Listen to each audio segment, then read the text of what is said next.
A few years back now, this guy named Evan Upton was a professor at the University of Cambridge and noticed that there was a teeny tiny problem with the incoming students. They didn't know anything at all. I'm 35. People of my generation, we grew up with a Commodore 64 or a Tandy, these devices that you built. You saw their insides, and even if you didn't, then if you wanted them to do anything cool, you had to put a program in it. So when we got to college, we already had some hardware knowledge, some software knowledge, at least knew basic or something. Kids get to college now, and they kind of know how to open a web browser. And that's about it. And so he found that they were wasting a lot of time teaching them very basic stuff. And you have a limited amount of time in college, and you don't have time to waste on that. And so that's kind of how the idea for the Raspberry Pi came along, was that if we could produce this inexpensive little Linux computer and get it into the hands of kids, maybe they would have a start before they got to college. Does anybody know what this is? This is the BBC Micro. It is a little system that came out in 1981. It had a 2 megahertz processor, and it came in the Model A and the Model B, and they had either 16 or 32K of RAM, a crazy computer. But this was the inspiration for the Raspberry Pi. That's why the Pi also has a Model A and a Model B. It was named after the BBC Micro. And this is an ad for the Micro, and the little red arrow there, I don't know if you guys can read it, that's pretty tiny, but it says in big letters, educational uses. And that was the whole inspiration for the Pi. So let's take a look at this guy. It's pretty small. It's about the size of a credit card. You can judge the size by the SD card, and the SD card acts as your hard drive. You've got, well, let's go to the diagram.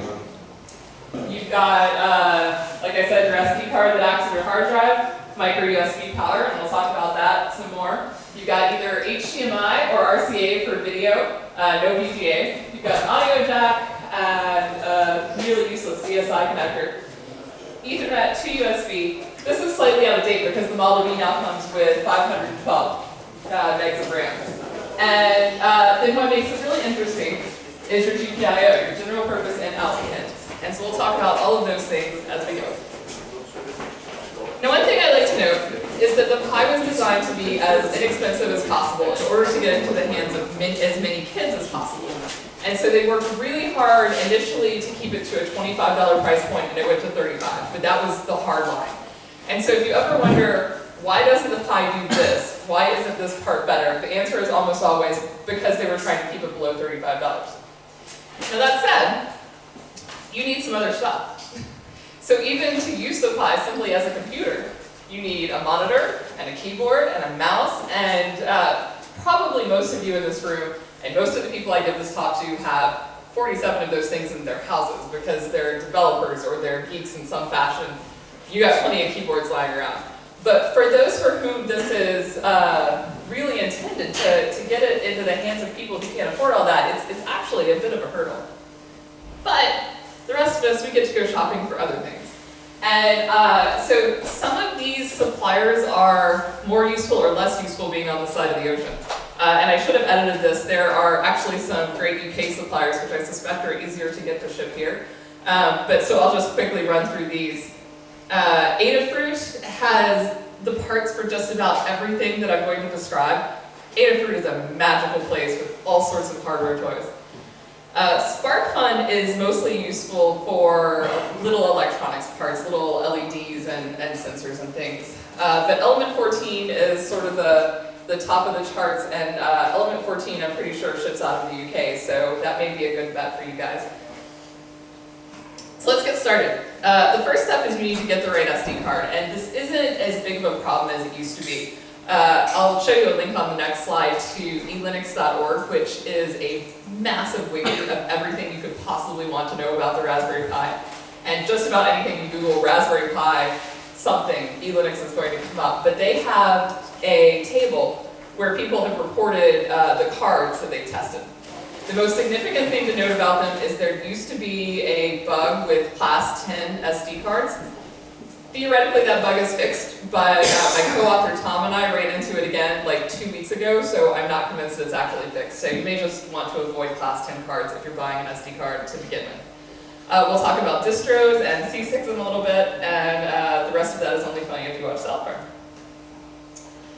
But basically, most SD cards you have for your camera or whatever else you use SD cards in are fine. I usually use a class 6, and then what size you want just depends on what you want to do with it. There are distros that you can fit on as small as a 1 gig SD card. But if you're going to, say, put music files on there or a game emulator, probably going to want a bigger card. And that's the link I mentioned to eLinux, where they list all the cards that are known to work.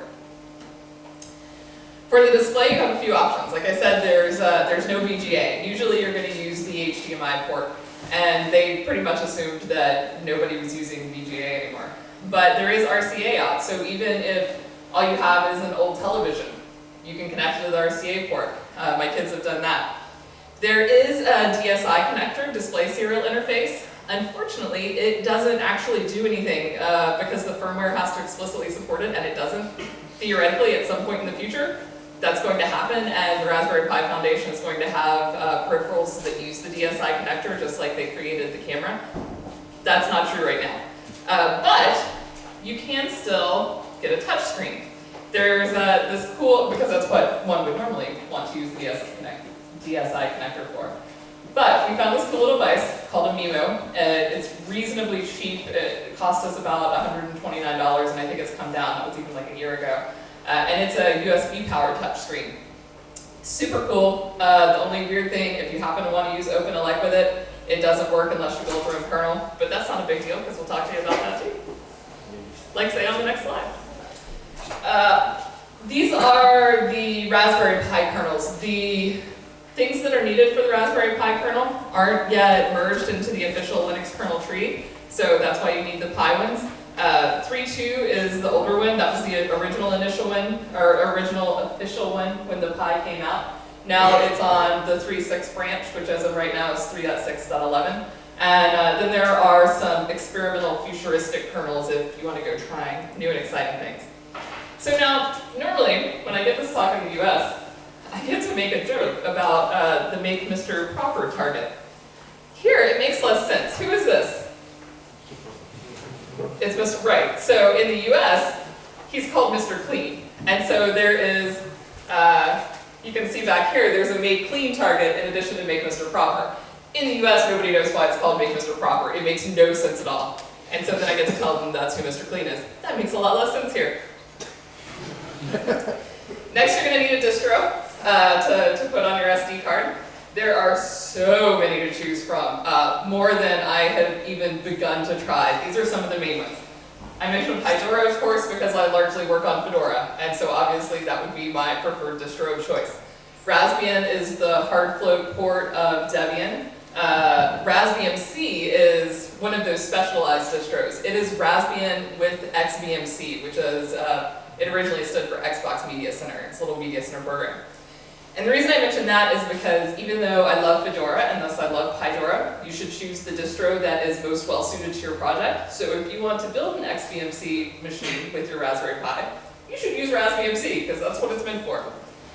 And Occidentalis is Adafruit's distro. They call it for education, but what they really mean is for hardcore hardware hackers. It is not for the faint of heart, but if you're going into the GPIO and digging around and doing some cool hardware stuff, Occidentalis is a good way to go. And it means black raspberry, that's why the funny word. This is a tiny listing of a few of the other distros, because apparently it's a fun hobby to make a new distro for the Raspberry Pi. Down to Plan 9, which I put on here originally because I thought it was funny, but it's an incredibly popular Raspberry Pi distribution of choice. Qt on Pis for Qt5 apps. There is a distro for whatever your interest is. And yet I still occasionally have someone say, if I want to build my own distro, really? Really? You can't find one?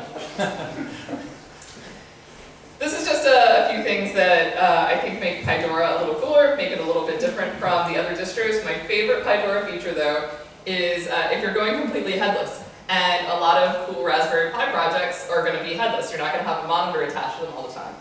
The problem with that is if you want to know what your IP address is, if you want to SSH to it, or if you've got something going on, you're going to have to initially hook up a monitor, find your IP address, and all of that.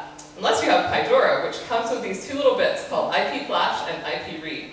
And so when you put Pydora on your SD card to begin with, if you put in a little file called headless, as soon as you boot the Raspberry Pi the first time, it'll flash the IP address out the LEDs and then read out through the speakers in a lovely British accent. It's my favorite Fedora feature. 6 or 9 months ago, people really wanted a bootloader for the Raspberry Pi, and so somebody built Berry Boot. It became a lot less interesting when Noobs came out. Noobs is available for download on the Raspberry Pi site now. It stands for New Out-of-Box Software, and so what you get, you install it on your SD card, and when you boot, you get this list of choices.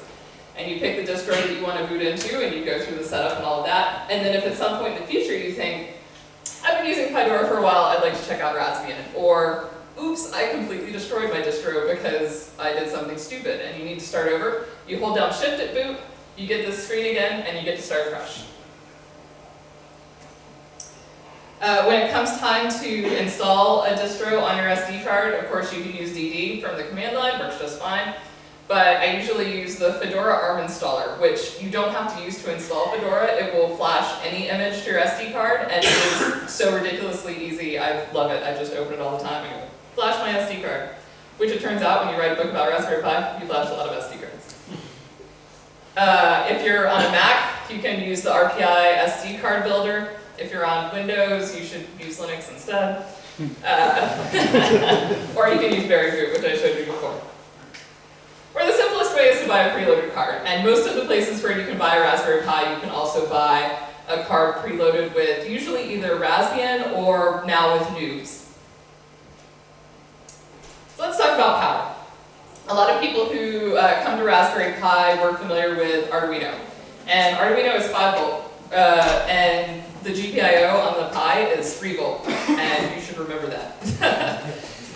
The best reason, though, I have lots of good reasons for not using an iPhone, but one good reason is if you have an Android phone, you already have a power cable for your Raspberry Pi, because it uses a micro USB, nice and standard charger.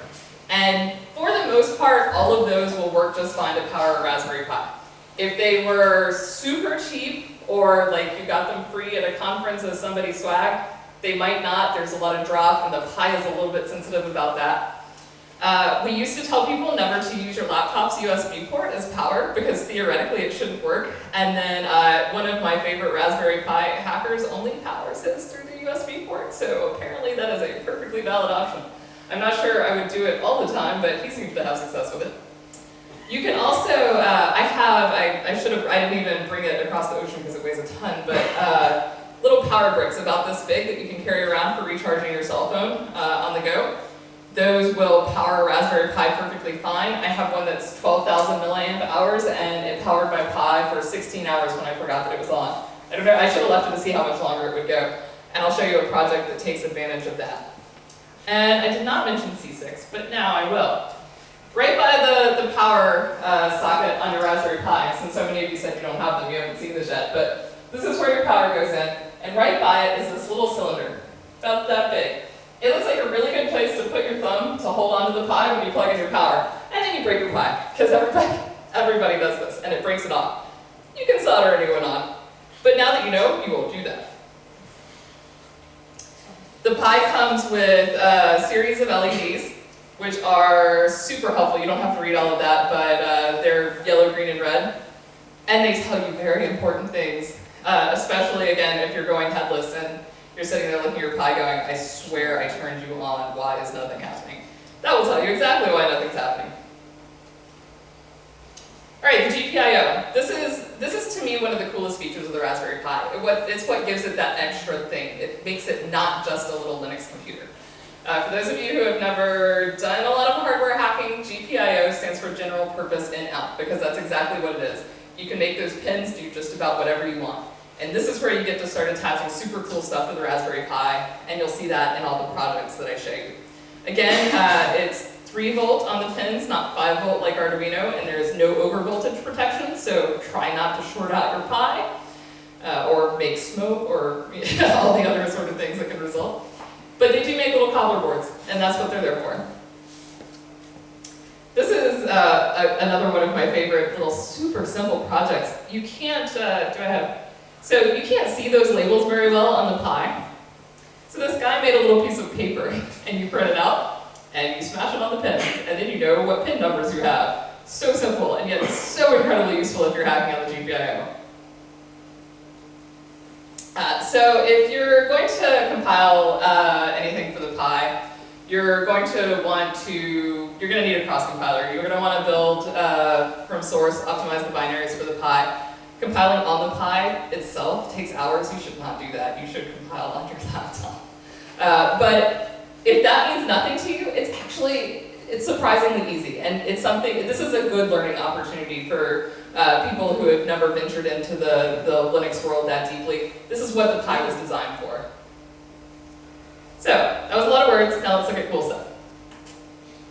This is the Raspberry Pi camera. For a long time it was the fabled Raspberry Pi camera. There is a special connector on the Raspberry Pi designed for this little ribbon cable, this little incredibly fragile ribbon cable, so when you get one, plug it in once and never ever unplug it.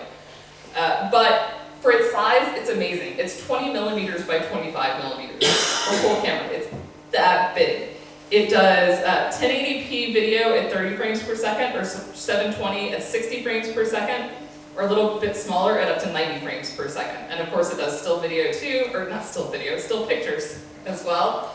And it's super easy to control from the command line. You can make all sorts of cool projects with the camera. You should also enclose your Pi, and this is a really easy first project, especially if you want to build stuff with your kids, or if you just need something to do before you start actually hacking and breaking things. But if you break it, it was $35. So there are a couple options. You can make one out of just about anything. You can 3D print one, and actually we've bought several cases from Adafruit and other vendors, and the best case we've had yet was one that we produced on the 3D printer, and there are plenty of files for that on Thingiverse. You can buy one, like I said, but they're not as cool. Or, well, so one day I asked people what their favorite case was, and a guy held his up. He said, I used the case it came in. It comes in a little cardboard box. And so he just used an X-Acto knife and cut out little holes for all the ports and called that his case. Or you can make one. You can make one out of Lego. And I'm a big Lego nerd, and so I think it's fantastic. And if you heard me talk this morning, you already knew I was a Doctor Who nerd. So here's a little TARDIS for you, a little TARDIS Lego case for your Raspberry Pi. So I did a lot of math for building Lego cases, and so I'll talk through this really fast because I could probably talk Legos all day. If you think about a Lego square with the little circle inside, that's the pip, that's an 8mm square. So if you do the math, I already did it for you, you need a 9x13 baseboard for a Raspberry Pi. There is no such thing as a 9x13 Lego baseboard. So I made you diagrams for how you can build a baseboard for your Pi. The simple way, of course, and then you just build up from there. You're smart people, you can handle this. You can use the little clear doors are great to go over the LEDs so you can still see them, things like that. There also is a kit that you can just buy. And this is where I get super Lego nerdy, because at some point I was standing in a toy store with my husband looking at all the Legos, and I said, I feel like Legos have gotten a lot more expensive since I was a kid. Like the Death Star set is $500. I'm pretty sure my parents didn't buy me $500 worth of Legos, and yet I had Legos. And so I actually went digging through the entire history of Lego sets and pricing. And my theory was that because a lot of them are Star Wars or Harry Potter, there are all these branded ones now, that the extra price was coming from that brand link. It turns out Legos are actually, by the brick, getting cheaper. But it's because the sets themselves have so many bricks now. You're buying sets with 800 or 1,000 or 1,200 bricks, and that's what's making them so expensive. So, through all this math, and this is not going to translate well, but I got down to the point where I realized that less than 10 cents per brick is the perfect price, like no more than 10 cents per brick. 4 cents per brick, perfect, that's when you should buy Legos. So, you can buy this as a kit from a British vendor, and it translates from the pounds to the dollars. It's like $21, you divide it out, there's 87 bricks. It's like 24 cents per brick. That's not okay. But if you're lazy, you can buy the kit. And I promise I'll stop talking about Legos almost entirely. So the first thing that I wanted to do when we got this pile of pies and started talking about projects we could build was to cram it all into a Game Boy case. It turns out that is a lot more challenging than I expected for 2 reasons. So one is the screen that I bought. And this is a super handy screen for things that you want to do with tiny screens. It's a little TFT that Adafruit sells. But you can see this RCA connector it requires. That takes up about half the Game Boy and it won't fit in there anymore. So I need a smaller screen. I also haven't found quite the right joystick that's small enough to cram in there. Nevertheless, teeny tiny gaming console, and that screen is amazing. I could actually, because I didn't think this through, was able to read the IP address perfectly fine off of that itty bitty screen. It was about that high. The other thing I learned is that you should read instructions because this technically, those red and black wires you see going into the power on the Raspberry Pi, I didn't realize until about a week ago that those actually require 12 volts of power. And I don't know why this is running, but it is. So read instructions, highly recommended. So, Pi Boy, Pip Boy, yeah, Fallout, you said that. A lot of people saw the Raspberry Pi and were like, I can make a Pip Boy. For those of you who have no idea what that is, it's from a game called Fallout, and that's the thing that goes on your arm. And it's perfectly Raspberry Pi sized. I mean, I have teeny tiny girly arms, but for somebody who looks like they should be in Fallout, it's perfectly sized. So this guy decided that's what he was going to do for his Halloween costume. Unfortunately, I think he spilled a beer on it or something. He broke it right before a Halloween party, so this is like the last working picture of the Raspberry Pi Pip Boy. But all these slides are all online, and so you can grab the links and go check out more of the ones you're interested in. It's really handy as a video game emulator. So my co-author, Tom Calloway, he was really excited about using it for video games. And so there's this great little emulator called RetroArch that is designed for the Pi. And I won't ask you where you get your ROMs from. Just, 15-year ROMs. It's a lot of fun. We took it to Maker Faire in New York last year. And we had Super Mario 2 running on it, which made me laugh because I went in the game lounge here and it's the same Super Mario that's running in the back of the room. And so you go to that, just past that first level where you start out at the top of the little hill and you come down, and then there's that little interstitial screen in between. And so all these kids who are, say, 10 or 11 and are used to Mario Kart and shiny things on the Wii, they would come along, and we had even the old Nintendo controllers, you can buy USB ones, and they would come along and be like, Mario! Can I play your Mario? I say, yeah, you can play Mario. And they would do it 2 seconds into that first screen with the little hill, and everyone of them go, your Mario sucks, and they would walk away. Kids, they need better games. But if you do have kids, and I think I said I have 2 of them, you have the creature the Pi was intended for. It's intended for children. It's intended for education. And most of the Pi distros come with something called Scratch on them. Do you guys know what Scratch is?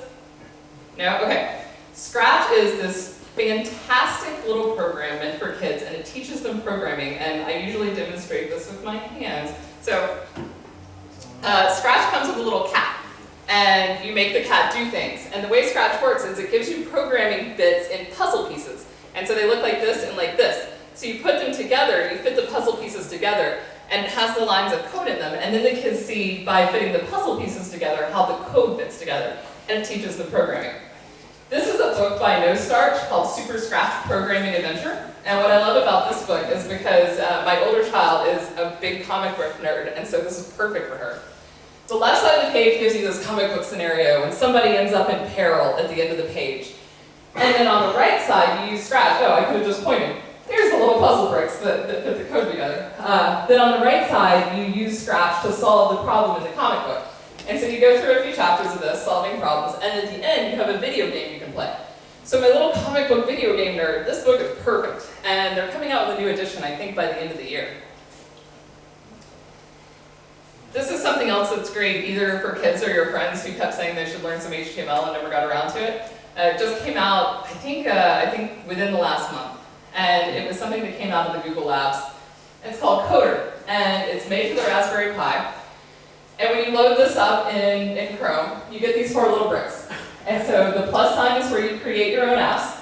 Gadgetoid is, I'll show you, it's kind of like asteroids. Eyeball is 2 eyeballs that follow your mouse. And Hello Coder shows you HTML, JavaScript, CSS, and Node.js, just sort of little hello world bits. And so when you go into any of those, this is what you get. You write on the left, you see the results on the right, and then you can go into those pre-built apps that come with it, and you can either edit just some little variables and see what effect that has, or if you probably can't see it, under where it says Coder, it says Hack, and if you click Hack, you get the whole code, and you can go in and learn some things. Do you guys remember the SETI at Home screensaver in like the late 90s? Yeah, so that project as it was then ended, because I don't think anybody uses screensavers anymore. But it was reborn as BOINC, the Berkeley Open Infrastructure Network Computing. Hey, I should just look at my slides, that would help, wouldn't it? So this project was reborn. Even at the time, it was the world's largest distributed computing project, and it still is, but BOINC has made it grow. So there are even more projects. It's not just SETI looking for aliens. There are health projects and environmental projects and all these other things that you can participate in. So if it turns out that you bought a Pi and you stuck it in your desk drawer and you're not doing anything with it, you can just dedicate it to being one of the world's largest distributed computing projects. It's pretty easy to set up. Or if you have a whole bunch of them, you can make a Pi farm. And so this is when you can get a 50 by 50 Lego base board and you can put lots of Pies on it for your Pi farm. Okay, now I'm done with the Legos forever. One guy decided to build a functioning Stargate with his Raspberry Pi. And by functioning, I'm pretty sure he doesn't expect it to actually do anything, but he does intend it to have turning chevrons, flashing lights, sounds, the whole deal. They're looking for help, they're looking for support on the Raspberry Pi aspects, so if you're a Stargate nerd, totally get involved with that project. Pi FM is a project that turns your Pi into a radio. And so FM just means frequency modulation, and what's handy about the Raspberry Pi is that the onboard clock manager can produce any frequency you want. And so with this Pi FM project, and here's how the math of it works, a little bit of division, you produce the frequency. You can add a little 50 centimeter wire to GPIO 4 to get about 50 meters of range out of the radio. That's not legal in most of the US. I have no idea if it's legal here. However, it is an option. This is one of the first things we did with the Raspberry Pi. So for those of you who wanted to hear Tom Calloway this morning, that's him in the penguin suit. Say hi, Tom.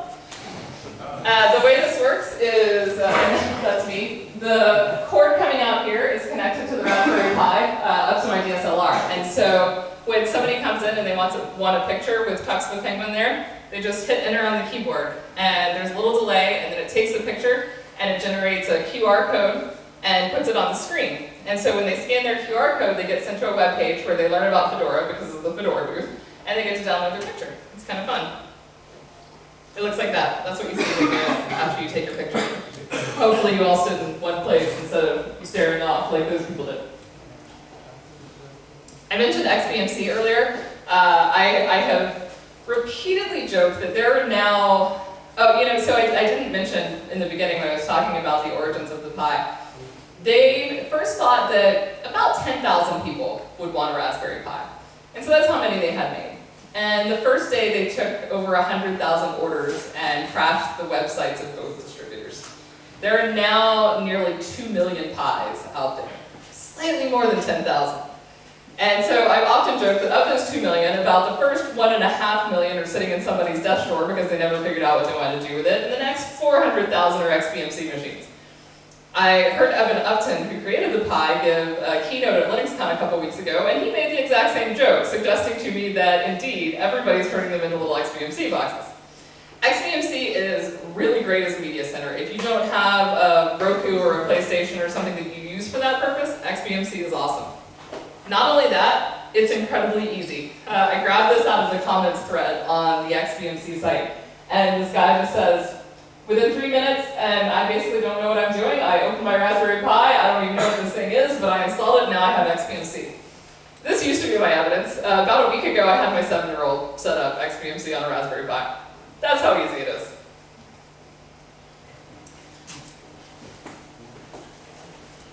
People have asked me repeatedly if they can put Android on it.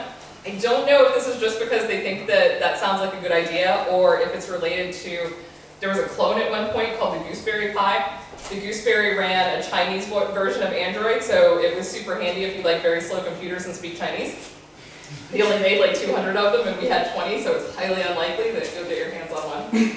But, so it is possible. It is technically possible to run Android on your Raspberry Pi. It is a dumb idea, and you should not do it. There is a community called Razdroid. They have an IRC channel, they have a wiki.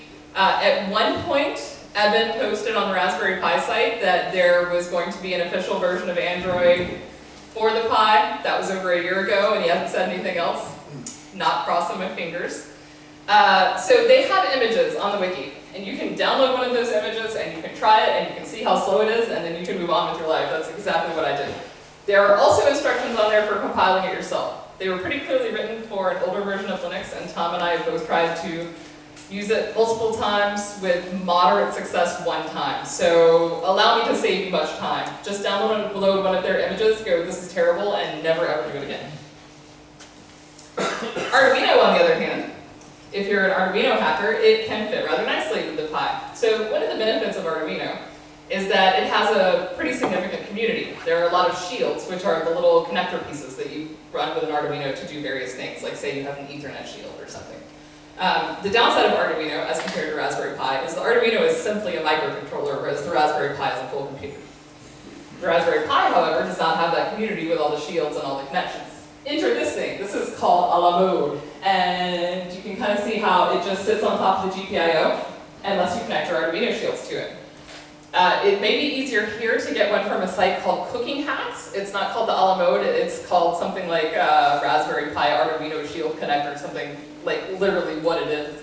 But it's from a company called Labellium, I believe, and it does the same thing. So you add your a la mode and then drop an Arduino shield on top, and you're good to go. This is another one of the first ideas I had. This is, so we just bought all the parts for electrical outlets at the hardware store. This is a simple relay board. The thing in the middle is a level converter because like I said, the GPIO is 3 volt, and so this takes it to the 5 volt that the relay controller needs. And so you see 1, 2, 3, 4 relays. You can control 4 strands of holiday lights. If you've ever seen those YouTube videos of big animated Christmas light displays and they play music and all. So I think, I didn't get this done in time last year, but I think this year I'm going to do that, and then with Pi FM. So if you're outside the house and you have like a car radio, turn on the radio, you hear the music, go to Christmas lights. As evidenced by the multiple Raspberry Pis and Stargate references, I might be a well-rounded kind of geek, and so I'm pretty sure this is the best Valentine's present anybody has ever made. Further evidence, she was his girlfriend at the time, and now she's his wife, so clearly it worked. That's not just an R2D2, it's the RPi2D2, I think is what he calls it. It is voice controlled, bilingual in English and Japanese. It tracks faces and motion. It is motorized, and I think it works kind of like a Roomba, like it sees the walls and then moves around. And of course it plays video messages, because it wouldn't be R2D2 if it didn't. This is a teeny tiny little video game machine, and you can go to spritesmods.com and you can learn to build a teeny tiny video game machine of your own, as long as you're willing to fill out follow diagrams that look like this. FishPi is a fun project they want to send this thing across the Atlantic, and this is a slightly older picture. They have some newer ones up now. But what I love about this is their waterproof housing. It's a piece of Tupperware. We decided to try something else a couple of weeks ago, and I don't know if you can buy this here yet. It's a product from Rust-Oleum that just came out, spray paint company, and it's called Never Wet, and it comes in 2 cans. And you spray the first layer, and you spray the second layer, and theoretically it waterproofs things. And so we're like, hey, let's waterproof a Pi. What's the worst that could happen? Turns out it works just fine, at least in the short term. There's been no long-term waterproofness testing of the Never Wet, and it says in big letters on the box that you shouldn't spray electronics with it. So possibly not the best idea that anybody's ever had, but we have a lot of Pis lying around, so what the heck. Try Never Wet. This is my evidence that every good idea I have has already been done. So a lot of the outline for our book was born in a bar in Paris called Le Dernier Bar avant la fin du monde. It is a fantastic bar for nerds. There is a Millennium Falcon right over the stairs as you walk in the door. It's the most wonderful place on earth. They have one of these video game tables, and it's the kind where you have 2 people sitting on either side and the screen flips back and forth and all. And so we were sitting at that, and I was like, we could build one of these with a Raspberry Pi. 10 minutes later, I Googled it, somebody had already done it.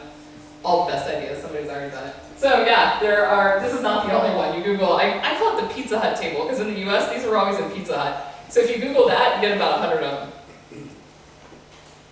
But this, I think, is probably my favorite project. And that guy I mentioned earlier, who always powers his Pis off of the USB and his laptop, this is his picture from his near-Earth orbit photography rig that runs off a Raspberry Pi. They put it in a little styrofoam container. It's about this big. It's got the Pi, a GPS tracker that's an Arduino thing called the Tracuino, Raspberry Pi camera, another little point and shoot camera, and they're working on adding a third camera. You add a weather balloon and you send it up, and 90,000 feet later you get some really awesome pictures. And this is just a few other ideas of things that we included in the book. Pi Music Box is one of my favorites, and it's pretty easy to set up. It turns your Pi into a little Spotify server that you can control from your phone. So you just set it to playing, and you wander into the other room, and you're like, oh, I think this party would be better if you were playing some Michael Jackson, and you send it off to do whatever. We've also set it up so that our printer is a remote print server with the Raspberry Pi hanging off the back, so it doesn't need its own computer. And that's about it. These are some handy resources. The first link is where you can get these slides. The next two are links for learning all sorts of things, many tutorials on Adafruit and Instructables. This is a great book if you have no idea what to do with your Raspberry Pi and need to get started. This is the name of our book, which will come out in December, and basically is the book edition of everything I just said, but with lots more instructions. And then that's how you find me. Thanks. Any questions? You guys are easy. Thanks.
Sad mislim da je